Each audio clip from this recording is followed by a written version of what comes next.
But obviously, while we've been away, there's been plenty of golf that we've missed as well, and plenty of golf news. So what have we got?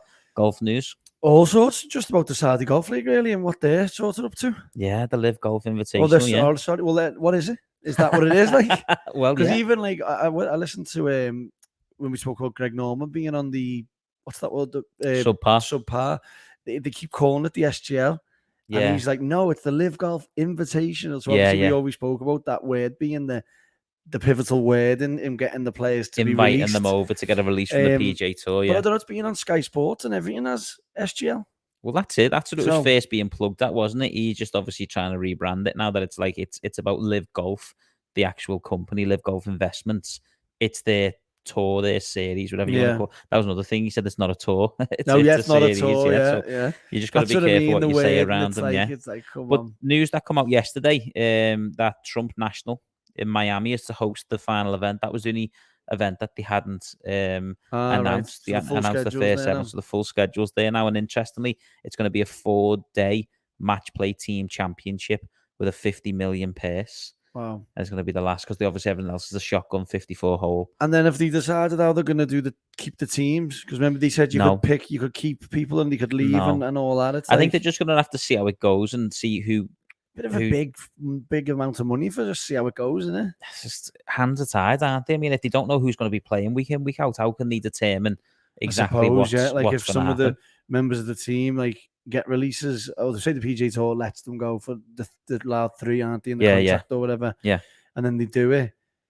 Yeah. Did they then go back to the PGA Tour and stay there, or like you know what I mean? So you can't really the dates. See what you the mean. Dates are interesting. This final is the 27th to the 30th of October, so it's right at the end of October. So then that's after the PGA Tour season finishes and the new season starts. Does that mean they get more releases then? Interesting, because it's a new season. Do you know what I mean? So it's sort of in the crossover of as the PGA Tour finishes, that comes to an end afterwards. So then maybe that the releases start again.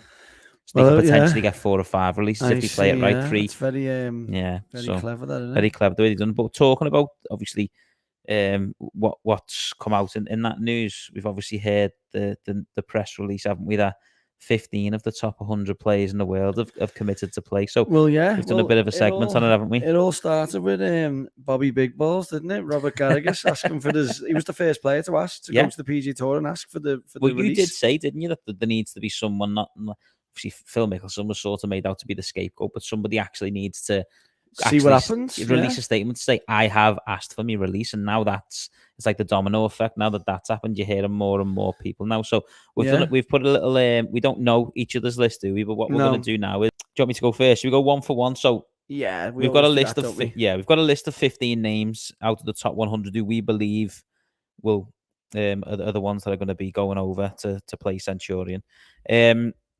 First one for me is 18th ranked player in the world, Bryson DeChambeau. Wow. I've gone for Bryson. I know he keeps saying that, he said in the past, that he's sticking with the PGA Tour, and he's mentioned that now, hasn't he? But I just think, he came back for the Masters, and he keeps saying, I'm 80% fit. But then he's putting other videos on YouTube and things. I don't know. I just think there's a bit of an agenda like there. Us, he could have the backlog content. Maybe. But I just think Bryson's going to be that household shock name that's going to come out. Like, if the rumors are true about the money, then like it'd be hard for him not to, wouldn't it? But just now he's not in mine, Bryson. Is he not? No, who have you gone for? My highest ranked player is Louis Oosthuizen. Okay. Won a major, not the end of his career, but he's plus 40, isn't he? Withdrew from the Masters, so there's obviously a niggle or some sort of injury, and then he can just go and play the Sunshine Tour. Yeah, he's from South Africa, so he can go home and just retire into the sunset, as you say. Literally, yeah. Well, I suppose for the lads in the 40s, and there's a lot on my list who are in that 40 plus category. Yeah, they've obviously got that. If I know Jay Monahan's come out and said if you go over, you're getting banned, blah, blah, blah, etc. But he's given that there's potentially 15 of the top 100 players in the world going to play that. I know they all mightn't be PGA Tour members, but, he's probably going to have to eat his own words, isn't he? And, maybe backtrack on that because he can't start suspending and cancelling memberships for all the players. So those guys in the plus 15's 40. a good number, isn't it? I think so, yeah. Like for Norman, like 15's a good, like. Oh yeah. Like. Because we were saying we'll and play. especially when Robert Garrigus was the first one. Was he like 200 or something in the world or whatever? Maybe a bit less actually, but he's definitely on the top 100 in the world. I think your response was who? Yeah, exactly. Yeah, who? Yeah, who is he? Yeah. So what we're saying there about the top players over 40, give Live Golf Invitational a bit of a go, and then like you say, if you want to go and play Sunshine for 5 years, go home for a bit. Or if the seniors are approaching. That's what I was thinking. When he gets to 50, then he's got an opportunity to go on the seniors then, and he's obviously not that these guys at that level are short of cash, but money does talk, and it's a lot of money that's at stake. Yeah, so no, that's a potential. Yeah. Or just put your thing into Monaghan, see what happens, roll the dice. If he says no, then think, okay, well, I'll go in. If he says yes, then go on, win one, and you've got a few million in the bank. Yeah, no, definitely. So, who's number 2? Next, I've gone world number 29, Jason Kokrak.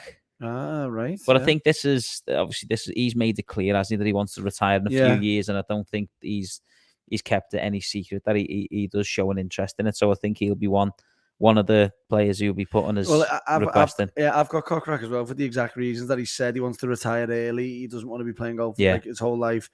He's obviously doing it for the money sort of thing. But before him, I've gone for Harris English.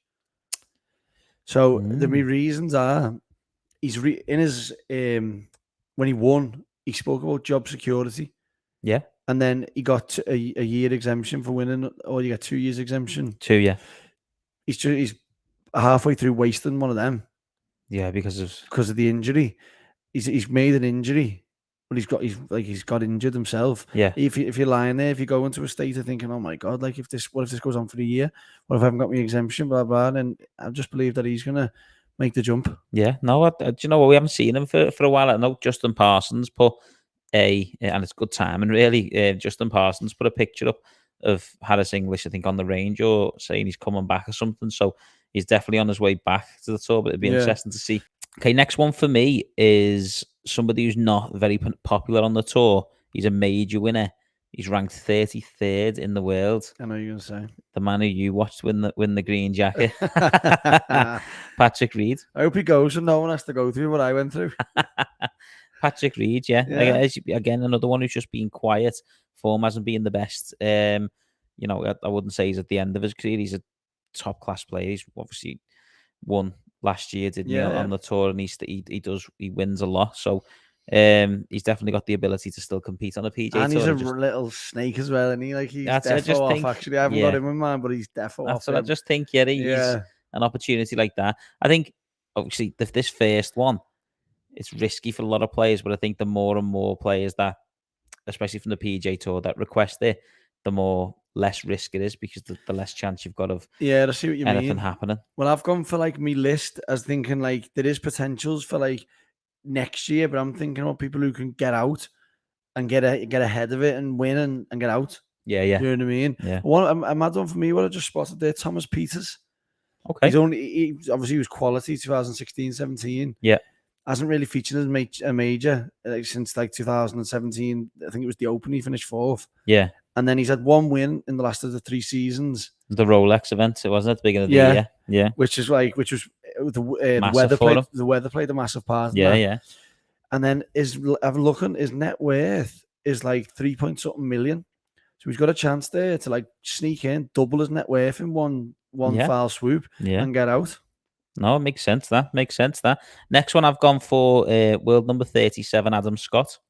I think, given his living arrangement, to listen to a podcast he done with the No Laying Up guys. Yeah. And it was a while ago then, so obviously don't quote me on this, but it was something to do I think he's got living arrangements in and around Europe now. I see. Or outside of America at least. So I don't know. Obviously, with his age, he's, as you say, a major champion. He's won it all really, and he's won a green jacket. So I think for him, this could be an opportunity for him to do a bit of traveling around the world and not just be situated in America. And I think he might make the jump. Well, I've done the flight from Australia to America, and it's a grueling one. So I can understand if you wanted to just play in Europe. I'm not saying it's any easier to get to Australia from Europe, but I was thinking with the Australian ties as well to Norman. Yeah. Okay. Yeah. Have you gone Scott as well? I've gone Scott. Yeah. Just because of the thought Australian, you know what I mean? Yeah, no, makes sense. I'm pretty sure they've had plenty of conversations them too. Definitely. Yeah. Next, I've gone for. He's a fairly new name on the tour recently with form. World number 40, Seamus Power. Did I him up? Do you know why though? Nah. I just think because before his win, he was Monday qualifying. I don't know what his financial position was like, but before his win and before he secured his PGA Tour membership, like he had nowhere to play. He was playing the odd Corn Ferry. He knows what it's like. So and at his age as well, he's not getting any younger. He's in his I think he's late 30s or mid 30s. I thought he was mid, yeah. Yeah, mid 30s maybe. Yeah, I'm not sure on his age, but I just think like he's got an opportunity to form. This is the best he's ever played in his career. Yeah, you know what I mean. You're right. He's on the leaderboard all the time. Why not take this opportunity to go over and then earn a load of money, get his security, and obviously he's still going to be able to play on the PGA Tour unless Monahan makes that decision. Well, that's it. Unless he does come and say no, innit? 35 years or mid. Yeah, mid 35. I looked at him, couldn't justify it. No, couldn't find a reason as to why. Yeah, it's just more. I just think obviously you go back 3-4 months ago, he had no playing right, and he would never have been given this opportunity to play in the Live Golf Invitational, would he? No. Wherever his rankings were, he wasn't a name that you'd think, let's get him in. But no, 1,000,000%. There's an opportunity there for him, and you don't know how long. You see it all the time, don't you? Form only lasts for a certain amount of time. So while you're playing as good as you are, take that opportunity, go and win some money, and especially someone like him who is competing on the PGA Tour every now and again, and he could fancy his chances. His form's unbelievable. Yeah, exactly. At the minute, since his win, he's had a couple of. He's definitely making cuts. You know what I mean? He played the WGC, didn't he? So played at the Masters. So he's fair play. It's one of them though with him because he is just getting to that form. It's like, has he got the ambition for major championships over money? Like, does he want to be a Shane Lowry? That's always going to be the battle. You know what I mean? I've never actually seen his personality, so you don't know what he's about. Well, yeah, exactly. Yeah, but and that's going to be the battle for them all. It all depends now on what Jay Monahan does about this. It could be a next year, couldn't he? But I know he's on there like 1,000,000%. Yeah. I've gone for another Australian with Australian ties, Mark Leishman. Okay. World number 46th. Been on tour since 2009 at his rookie season, 2 kids. And remember, he just loved grass. Yeah. Do you know what I mean? He just looked like someone who just loves to be home. Do you know what I mean? And just chilling on his lawnmower. Yeah. So, okay. I've gone for him. And again, he's another one who's, not getting any younger as well. I know, yeah. Neither does anyone. No, they're not. Definitely, I'm not. Alvin Benjamin. Next, I've gone for number 47 in the world, Sergio Garcia. Let me say that again. Put my teeth back in. Garcia. Sergio Garcia. And there's actually rumours that have come out today that he's actually put in his application for his release. Yeah. So there was no surprise with that one. But, I actually put him, in all due respect, to put him on my list before I knew that information. So. Well, I put him on my release after you told me that information. Okay. That you'd found out that information after you'd done your picks. So I was like, right, lovely. I'll have Sergio. You'll have him. Next, number 48. But sorry, just to back up that point, what I would have had is he's won a major and he's in the +40s category. Yeah, it's another one of them along that same line. Yeah, And next, another one. He hasn't won a major, but playing the form of his life. Only just got into the top 50 in the world. He's back over on the European tour this week. Richard Bland. Exactly. Just think, he's probably the oldest out that bunch. Phil Mickelson's obviously a bit older than him, isn't he? But he's at that age anyway. And again, he's another one who's playing unbelievable golf. And 1,000,000%. He was mine because I was thinking 488 tournaments without a victory, wasn't it, or something? And he's he went back down to Challenge Tour. Yeah. Come back up. He's how old is he? 47, 48. Yeah. And then he's been through it all. He's proved he can win on the European Tour. If they didn't play. But just how much money did he earn last year? Probably wouldn't say it'd be over $1 million, but it wouldn't be that much over, would it? No, well, it goes back, and we'll come on to this later when we go for the birdie bogey bush. But the world ranking points again, he's a prime example of somebody who should have been playing in the Masters this year. 1,000,000%. When you look at his form last year on the European Tour, and then what he done in the build up, and then obviously the WGC, they're just saying that one event. So like that one match against TJ, if he wins it, he plays the Masters. If he doesn't, that's how close it was, and it was a close match as well. That for me would you'd sit back and you'd be like, they're not doing me no favors. You know what I mean? Why am I not going to go? And I know he's not a PJ Tour member, so he doesn't have to go for apply for the release from the PJ Tour. But I just think, he's a top 50 player in the world now, and it'll be a good win for the Live Golf Invitational if he gets over there. He's one of them like where you think, yeah, go. You know what I mean? It's right, lad. Yeah, you love the story, innit? The story to it all, yeah. For him to go and win one of them and then be set for life with what is it, 3.5 million or whatever it is, for the first prize. So, who's next for you? Cameron Tringale. Interesting. Quite young-ish. I think he's probably over 30. I'm shocked with that one, yeah. Yeah, but this is the reason why. Because if I was him and I had the most money earned without a win on the PJ Tour, I'd want to try and earn the most money and be like, I've earned like X amount of million and I've never won a golf tournament. Oh, so just I purposely try and not win the Saudis. Going for the second or third, just to boost just to keep going up keep and up your and fun. up. But like make it a bit easier than having to grind it out on the PGA Tour. That's just you can just keep. It's one of them as well. If he has struggled that much and a win does mean everything to him, then even going there and just winning. Yeah, it's only 48 in the field. Yeah, you've only got to beat 47 other players. Yeah, no cuts, 54 holes. Who are you? I'm Mark. Who are you?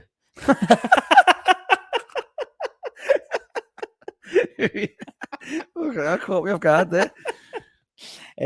Next, I think it's a no-brainer. World number 54, Phil Mickelson. Right. No explanation necessary. I think he's made it clear from day one he'll be playing. So I must have not seen Mickelson in the thing. Have you not? No, I've gone for. I mustn't have seen him because I've gone for number 50. Yeah, Matt Wolff. Oh right. Yeah. Okay. I think he could Interesting potentially fancy himself as being the young poster boy of that tour because he struggles on the PJ Tour, doesn't he? Remember when he took the money and missed the cut and got off on that? Yeah. And then he's been struggling with injuries. He's either up there challenging or he's dead last. Yeah. And he's been having a few, like he's had a couple of mental health issues as well, which he spoke about. And he might not like the limelight. He might want to be bang bang in and out. Yeah, maybe. Yeah, man, a few. They're contradicting that sentence when they're saying he wants to be the poster boy and he doesn't like the limelight. Wants to get out, yeah. But what do you know what I mean? Like he's the younger. He could be the youngest. I think I know the message you're trying to get at. Yeah, thank God for that. Next for me is world number 56, Lee Westwood. He signed a non-disclosure agreement. He made that clear, and he's never denied that he wants to play, and he's never come out and categorically said. I think he said like if some time years ago, if somebody gave me X amount of money to go and play, why wouldn't I at my age and stuff? So 1,000,000%. I think he's definitely one that'll go over. Yeah, he's in mine. That's why I've just clocked that I didn't have Mickelson because it goes from 50 to 56. Yeah, you'll have to take someone out towards the end and put him in. Oof. You can't not. He's definitely going, isn't he? All right, I'll take that next one out then. Go then, that's fine. So you'd have Mickelson in. Do you want to know who it is anyway? Yeah, go on. Let's just go. Matt Jones. The Australian. No nonsense. Aussie. In and out of form. Pops up every now and again. Player. That's what I mean. No nonsense. So he's just thinking, I'll just fuck it. 54 holes, so anyway, so delete Matt Jones anyway out me picks. Matt Jones is staying on tour. Next for me is world number 61, Justin Rose. Major winner. Won a gold medal. Probably at the end of his Ryder Cup reign now. Because I know they've said, you potentially can't play the Ryder Cup if you go and play this. Again, that's all up in the air. We don't know what the consequences are of playing yet. But I just think Justin Rose, I think he's at a stage in his career where it's a good move for him. Well, yeah.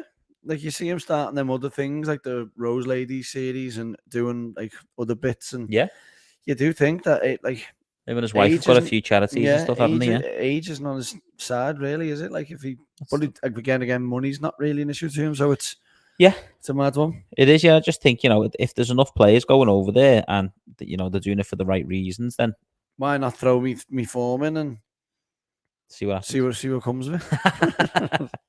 Who's next to you? Number 75, Ian Poulter. Yeah, he's been spoke about from the start, hasn't he? Yeah. And I think he's along with Westwood. End of the Ryder Cup postman era. Yeah. Like I said no. I've got Poulter as well. Yeah, and I said that on the basis that Poulter and Westwood are the best mates, aren't they? They always go out for meals together. They play on the PJ Tour together, so it'd be right for them to both go over and play that event together. And it's crowd drawers as well. Yeah, it's in England. They're both. I think it was Nottingham. Is Nottingham Westwood's from? Yeah. I was a Forest. Well, he's a Forest fan, isn't he? Yeah, but I know Poulter's from down south, isn't he? Wentworth, so not Wentworth. What am I on about here? What's that course called? Woburn. There you go. Yeah, so he's from that. So playing Centurion, back home for a couple of weeks, and then some money. In between them, my next one was number 65, Bubba Watson. Interesting. Yeah, like Justin Rose, he's won a couple of majors actually, and I just think it's the right time for Bubba. He went over and played at the Saudi Invitational, didn't he? And obviously without Varner holding that monster putt, he would have won out there. So he's comfortable in those surroundings away from the PGA Tour. So he'll fancy his chances. And like you say, the pace is always appealing, isn't it? Yeah, so I was trying to mix it up. Like I do understand that, but I was trying to look away from the Americans, even though I have got an American in my last two. But I just when I was looking around, I was trying to stay away from the older. First I was looking at Aussies and I was thinking I can't have all the Aussies. Then I was thinking about old at the end of the career, can't have all old. So just to mix it all up, do you know what I mean? To see what was what. So who's your next one? Arabin Lari. Oh yeah, Lahiri, sorry, yeah. He was up to, he only had 81,000 for the year before the Players. Yeah, of course. He won 2.18 million in one go by coming second at the Players. Could have a taste of the good life and could want a bit more. Yeah, and I suppose he's only getting sort of invites to the PJ Tour, so you don't know when that's going to end, and he's back to playing. He hasn't got a PJ Tour membership, has he? So exactly, 30 odd. You know what I mean? I haven't got him in, but that's a great shout. Yeah. Next for mine, I'm in the 90s now for my last three. World number 91, Jonathan Vegas. Interesting. Yeah, I just think with the way this current rankings are at the moment, just on the verge of potentially coming outside the top 100.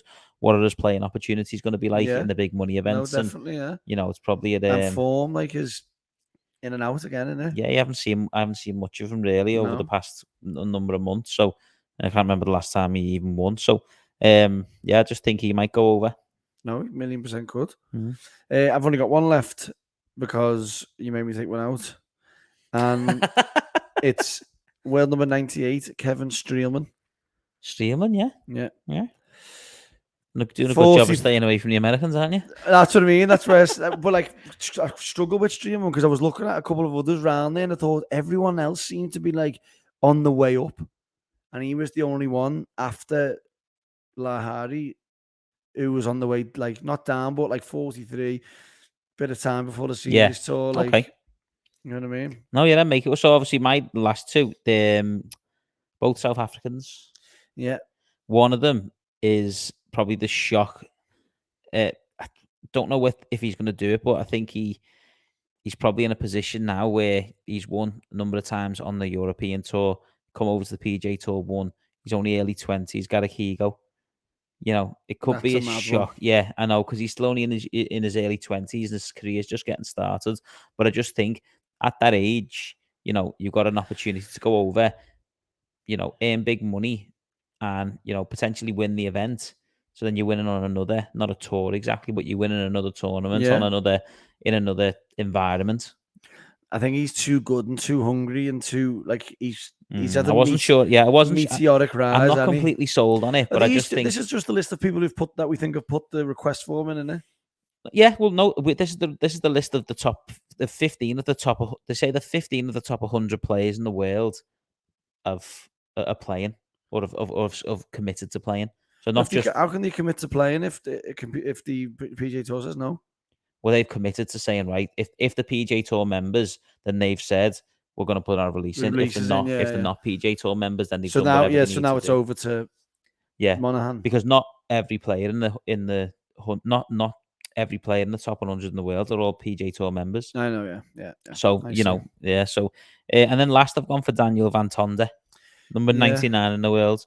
Similar reason to Jonathan Vegas. He's not going to get many playing. PJ Tour playing opportunities, so that's where the big money is. I did toy with him. Yeah, so that's it really. That concludes that my 15 picks, your 15 picks. Good little segment that one. No, it's boss. Yeah, be interesting to see who. Yeah, I was hoping a few more people might have commented, but one of the fellas, Gareth, Golf and Gareth on Instagram, he mentioned Tommy, and I was like, ooh, no. I'm not saying that he will. I've just seen Tommy's post. Actually, Tommy's just put a post out there saying that he's going for a couple of weeks now, and he's happy with the progress that he's made in his stint over on the PGA Tour. So and he's going in the right direction, and he seems enthusiastic and confident of that. He'll continue to build on his form, and I think we're going to see that as we come into like the summer months and have the major championships, and that we might see Tommy finally break that duct in America. So I can't see Tommy doing that. No, neither do I. But it's interesting that even Tommy's writing that his form improved, and when he was away, and like it's obvious, like we're saying, like listen, your form improves when you stay over in America. It's like. Have another little stint over there and get your stay over there. Yeah, well, we talk about Tommy's putting as well. He was he led the field strokes gained putting at the RBC, yeah. No way. Mm-hmm. I don't know whether it was the Masters or the RBC or whenever I've seen Tommy for one round, I swear he was putting normal gripped. Yeah, not clawed. Yeah, it was the Masters first round. You did mention something. I remember you mentioning something about it. Did I mention that last week then? Potentially, when we done the pod, but I was just thinking, like, did I dream that? I feel like messaging Finno and asking him, did I dream this or what? No, but obviously, hope everyone's enjoyed. And as I say, we've done a post on Instagram. We'll be posting that segment onto YouTube as well. So leave a comment and list, even if you don't want to list all your 15, just do you think a definite or you think definitely not won't be going and your reasons why, and we'll interact with you and see what comes of it.